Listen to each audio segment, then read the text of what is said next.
Another Malaka Nyambia Kamal Kanwa TV channel, and a Mandunation Kwasniak, and Nong Yerwani Titi, Kajan Guasame.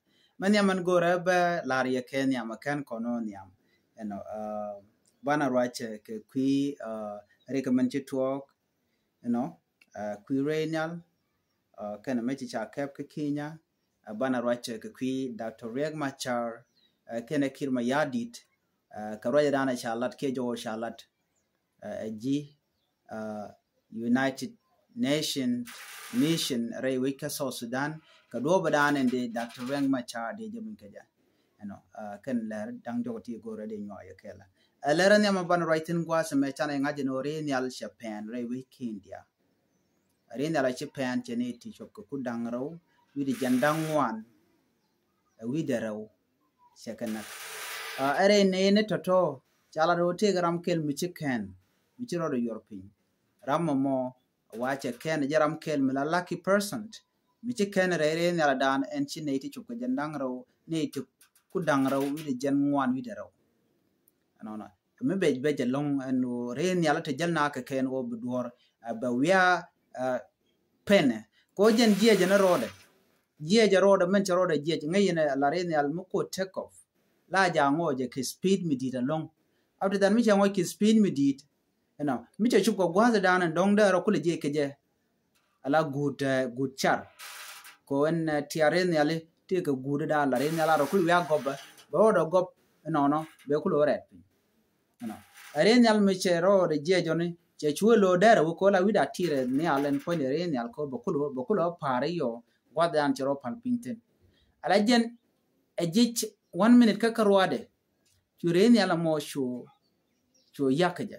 A jade major the take off at your work. A kind of chubnial along. Go kind of 1 minute took, watching 1 minute, every 1 minute Kaja let the Arodian Tenona. Uranial more, Shua low match with a chongnial, Joe long a pin. Jorocho Yaska building Lodian near a wager money, airport a more material India. Near the other continent, Rianiala more, Waken London. Tandian a medical doctor, Tandian ka nay to Wandalat ka Guar Rudian dia. Many family ticket in China ngajano to guard should well kill ticket radian and on a ping Nandial Kudang Road Gen 1 widow. But Ramkelan she could have can Jandong Bakul ngajano ka nay to Kudang Road Gen 1 with the Canadian con Tinchilu Ramkelcha can a Jordana Charlotte. Ye jadi in Turdi and Jigonline. So Jalarin the Alicia Badger long term Kajan Guasame. Meridian Banakula Night Kajan Reniala Dana Japan. Shala do Renial Tunijan Karundang well Karodian. Reniala Japan Kindia. Reniala Moti Gurundang well. Kawa Reniala Tini Gurun Tijanang Jok. Dong de Kula Yak Renial money. Do not la maintain la Jalat Katin Ko Shabiyak. Alojan a serve along Canadian continental passenger Kudian Kaja. But Guada Mechanat. Shaganyan, a gen me a negative of Kukudangro, with the Gen 1 with the Kel, Wajen, a Jaja Karode. Do Micha Ore Nyala Lucha on the Alane, Dong da Guada or Palpin. You know, Jaja Karode, Cashu, with you know, long pinch with your mar. Rochu, your catch, the already and Dorambacha, Botcha, Jigga, and on do no need a content radial, need Kudangro, Gen 1 with the Kelchi, Luke and Yaram Kelkara, Genchi, Chalado, Chicken. Wajen watch a road your pin, Canura. Dio Januro Guada Dan team emergency exit taken. So no medera Mugam Dinang. Lera or Guasa me a mutuogre which Kakinya Nairobi. Kakwut Kamenchalke William Ruto. Ala William Ruto te Wajan ka Friday Fiwa take a Mugwa Michelat. Wash a met Polinadial Rayway de Kire Duare Cheke Capcandial. A comedian chakap Waka met Techidong. Who will allow police ni Tichitare police ni Tiwala na Laka Gatke. Chamete to chaka Kolakandial, Chamete Choke Kina Dambakel, Dio Jadi and Tour Day and Guasame, make Kina Dambakel Candial, Chaka Cap, Can Naka Jikian, Kamay Togandial, Chaka Wang, a Janandana Chalat, Chalado Chaka would distribute Chaka Kamna, Dundoba Wang Neke, Kaquisafety, Nathan Continental which Kakinya.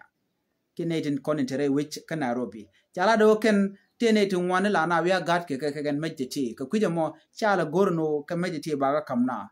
Can meditate can make wal, ke botuni, limcherene, limchera, ke botut, yo janga, and can make a candidate and Guadamo, Dr. Rubne, Kamatin con, tin cha kep ka cha ka wang dung mo ko la so Sudan na me dio je de jang ka ba gene dial jidori I'm telling you they ne dial de take a match right now but chicken decide no ke 70 dung which ba ka deal kep ko cha rambe jal ka ma cha de gor na me kum maling rode chit ke kum men tere we ke so Sudan men chi dear who can target specific people na kan wari ko nware gang karodian but chejen chol kan wari ke terrorists but this is not the case ka Kenya poinda chigana decide no ba men ne ti ba ka but men ne titene wa cha ka pa ke ko jeron kin dangro jandangro di jame wa to ko collection dien ne ka ron kin dangro wi de jandangro wi de ro lo che te ka run dang de kon tama cha mai dia la to cha yu kep ken me je ton ken me de kon cha wang wa William Ruto che mi chirkana me che lat ko bi mal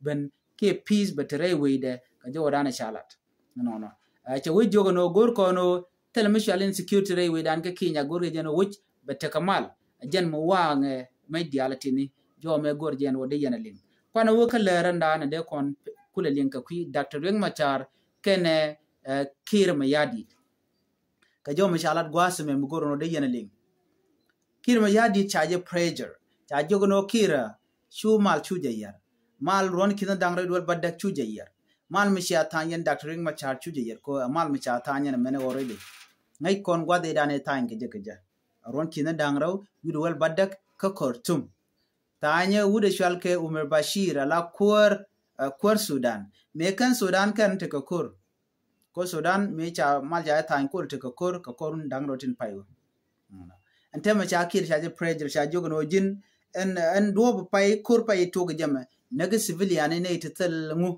daga dol wal tin ko de na kula treaten jak ku ne tin wan ku ga displaced rai we ka so Sudan ka kun wer ku ga target cha jogo no jin na me cha mal che buno men dini jana long ba man chalat gwa me ji United Nation mission chikan la do ne na go ne yo bi Dr. Riek Machar bi je dilu kon dia we expecting that kim yadi dare Dr. Riek Machar dare jenu ga kan kon entity ka jana na gwikke ngai kon chana yele ngwan wo ji gat kan Africa Union o de ka dol re we ki juba ko de Dr. Riek Machar de jelu dio je jena ngai kon diale du no lit kon lipka ko de ga te dol but still ngoda kwa pressure kir ko da na moda jelalet in a state kir point should now go ahead with the state of emergency ka warab state kene unity chi unity ke leo du no mayom county kan go dial to tin kir che la kan wo bitni military tin wana mo unacceptable ki che go ke kwi wich no bien wo telman mo bere wich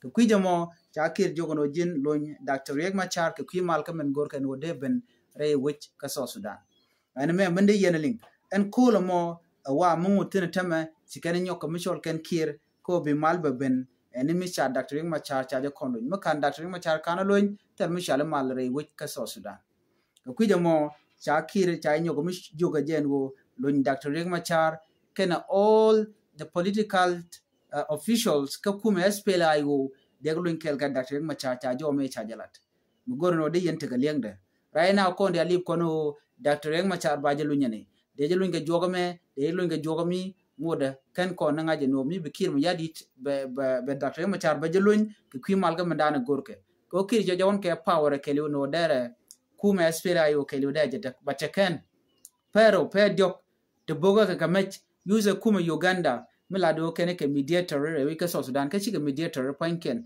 ja pe ga yuko bi ke kuma SPLA yo kan war buken kadak so che kan wo wonyam so kije moment gor kon leng no gwaseme cha kir cha jogo no jin loñ Dr. Riek Machar ko bi mal ba kulben jo me mu gor no de yene ling no ko konin tin niam dio je ban to ko ken ban ka ling ka dob dan dong misha Dr. Riek Machar cha ja law ko de jeloñ ko ka tokde ka jom masharat wa all the charges te diale ko ne latken wo shi Dr. Riek Machar cha ga yar Dr. Riek Machar te tit ko cha kore dane chalat ka nasir no ite gittin telele titten cha jiga no mano enal telemichi Dr. Riek Machar je dil lat ka ko be korbe wo nyam ka nasir ne me attack te ke ma yadin mo goro no be Dr. Riek Machar be jukulo gwanyen wo jane jaram dan longmal ka chi jen ram longmal e kir ram logo ba mal ba je tan e kir ma yadi twin mon che ngaje tama tel ramele jako dong e bay men chalat ki men chalada ba jako e mogwa men chalada ki ma yadi ke liu jega chaja ngach international community ka chaja ngaj ne dialan kontin gor kam o de mal derben no jo me mugoro de nyaka ye kel an ban nyu jiglero do dien chu e paro jeno jen bi channel bi nyane de ko ken ka bi chon kel ken Nur online tv ken Nur tv channel jen jo dana gor de nyaka ye kel an ban nyu jom de dien ba temal bye bye